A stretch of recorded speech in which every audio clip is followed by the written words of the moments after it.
Olá, turma, tudo bem com vocês? Agora nós vamos falar do segundo capítulo, que nós vamos tratar do viver no campo, né? As atividades no campo. E para nós falarmos dessas atividades é preciso falar da paisagem, né? Os seres humanos, ao se organizarem no espaço terrestre, eles produzem paisagens diferentes. Na paisagem rural, por exemplo, nós predominamos as plantações de diferentes tipos, as criações de gado, de aves, de espécies variadas de animais, né? As árvores nativas, as frutas silvestres, áreas que foram reflorestadas, áreas, no caso, que ninguém ainda, né, penetrou, são áreas, no caso, intocáveis ainda pela ação humana. Então eu tenho, no caso, um conjunto de ambientes nas paisagens rurais que nos favorece mais para o contato com a natureza. Né? Então, as paisagens rurais, ela aborda essas características. E nós começamos o capítulo 2 do nosso livro falando justamente dessa paisagem. Tá?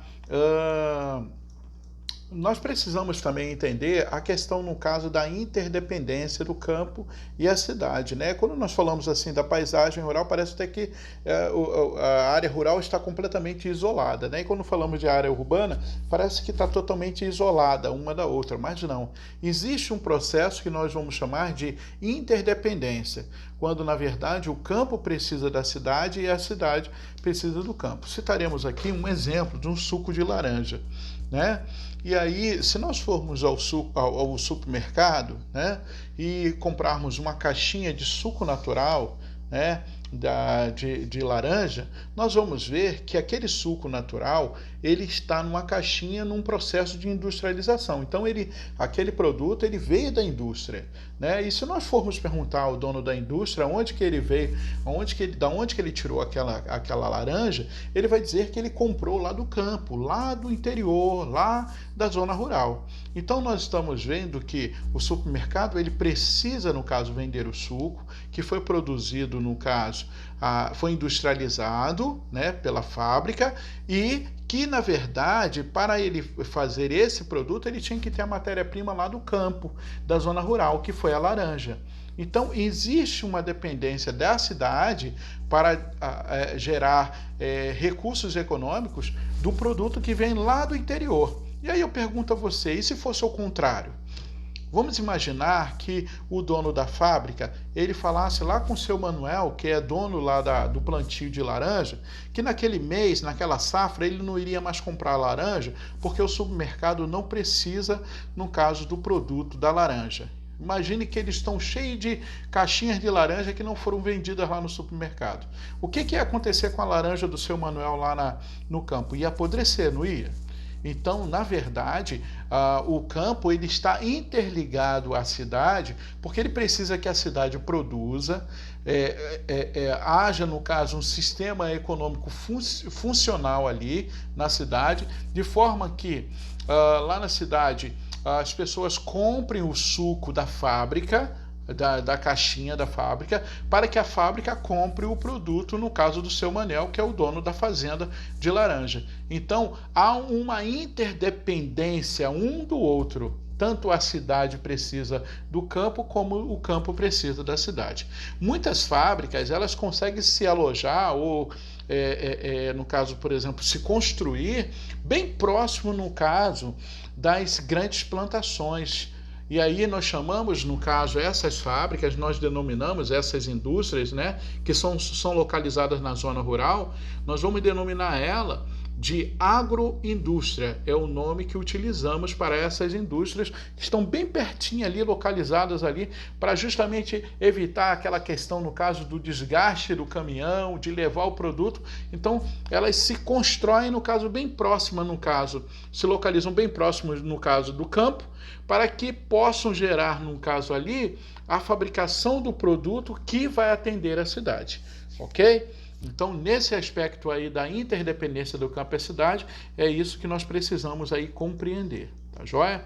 Nós vamos seguir falando ainda do capítulo 2, falando, no caso, dos dois tipos de agriculturas que existem, né? Tecnicamente, nós falamos, no caso, da agricultura, ela pode ser, no caso, desenvolvida de duas formas, né? Ela pode ser desenvolvida de uma forma intensiva ou extensiva, né?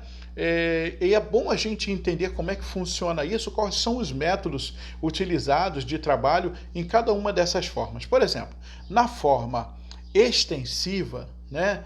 Extensiva é uma forma que é onde que eu tenho, no caso, uma grande extensão de terra sem que haja um grande investimento de trabalho e capital. É aquela ideia, no caso de, por exemplo, aquele senhor que vai com o seu animal de carga, né? Por exemplo, um boi, né? Puxando, no caso ali, o seu plantio, né? Rasgando a terra lá com seu animal e fazendo aquele plantio sem aquele investimento, no caso, de grande produtividade. Então, essa agricultura é extensiva, porque não requer tanta produtividade, né? É aquele trabalho, no caso, que você ocupa grande área, mas o trabalho é feito, no caso, bem manualmente, de uma forma mais tranquila, né? Mais, vamos dizer assim, mais humana, né? Mais humana, com pouco capital de investimento e também com pouco trabalho. Agora, eu tenho também a agricultura intensiva. Qual é a intensiva? Está dizendo, ó, intensivo é alguma coisa mais intenso, né? E aí eu tenho aqueles grandes tratores, né? Aonde que eu tenho as máquinas que fazem a colheita daquele produto, né? Que faz o plantio, que já vai colhendo, já vai jogando a semente, né? Então eu tenho todo um sistema, no caso até mecânico, né? Robótico, né? As grandes máquinas trabalhando. Então nessa agricultura existe, no caso, o quê?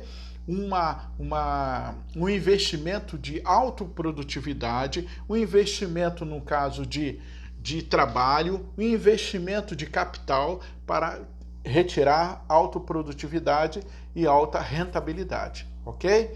E aí, essa ideia, no caso da intensiva, ele também se preocupa com o solo, ele trabalha bem o solo para que possa o solo produzir mais. Não quer dizer que a agricultura extensiva não faça isso, mas o processo da extensiva é bem lento e o processo da intensiva já está dizendo, né? Intensiva é algo que está pegando fogo, né?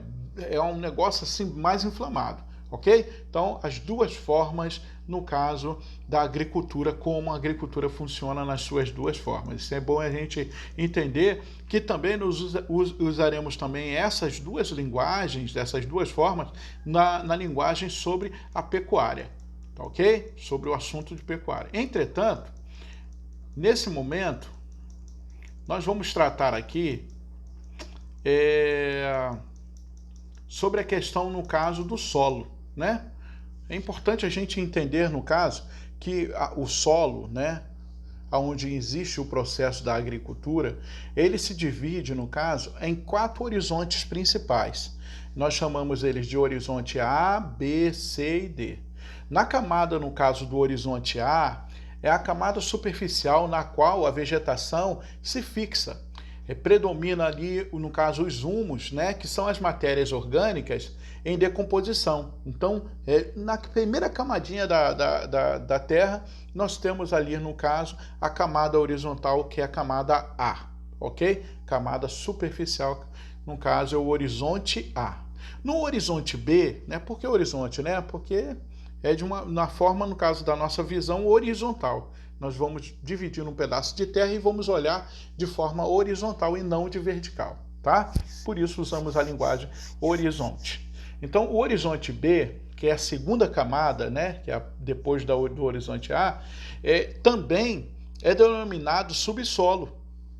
Nele, há maior concentração de argila e de sedimentos minerais, e onde ocorre, no caso, a infiltração da chuva. Então, na segunda parte da Terra, né, do terrário que nós chamamos, nós vamos ter aí, no caso, aquele barro molhado, né, aquela terra mais umedecida, né, é ali onde que a água da chuva penetra ali. Nós chamamos aquela parte ali, nós chamamos de subsolo, tá ok? ali eu vou encontrar alguns lençóis também, né? Encontramos no caso, mas é uma região onde que a gente pega ali aquele barro meio avermelhado, aquele, né, que nós chamamos de argila, né? Então é nessa parte aí que nós encontramos aí o horizonte B, tá bom? Vamos agora falar sobre o horizonte C.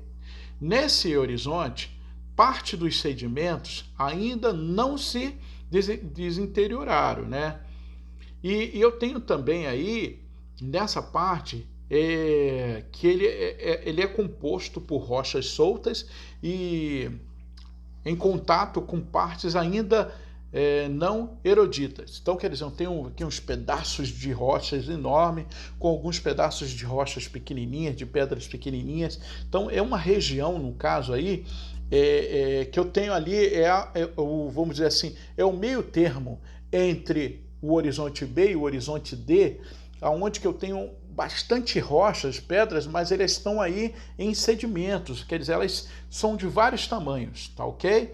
Então eu tenho muitas que vocês chamam de pedras, né? Nós chamamos de pedras, são fragmentos, no caso, ou sedimentos de rochas que tem aí, que está ligado a uma rocha matriz, que é o horizonte D, ok? A rocha mãe ou a rocha matriz que está decomposta da origem no solo, quer dizer, ela no caso está ali e ela que dá a base, a origem, num caso, por exemplo, no solo. Então eu tenho esses 4 horizontes aí que é importante que você marque aí no seu livro, né, que nós estudamos, para a gente poder estar preparado aí para compreender essas questões aí de avaliações futuras. E até mesmo você que está aprendendo geografia, aprenda, no caso, a ter esse discernimento na compreensão de lidar com a terra, né? Na hora que você está plantando, qual é, até no caso, por exemplo, até que profundidade você percebeu que no horizonte A é onde que as plantas vão se fixar, mas é importante que tenha, no caso, por exemplo, abaixo, no subsolo, um terreno, no caso, mais umedecido para ajudar as raízes. Então isso é de grande importância também, tá ok? Combinado assim? Então beleza, então. Então nós vamos agora finalizar desejando felicidade, saúde para toda a família. Um forte abraço. Papai do Céu sempre abençoe vocês. E aí nós vamos nos preparar para o próximo vídeo. Fique com Deus. Um abraço.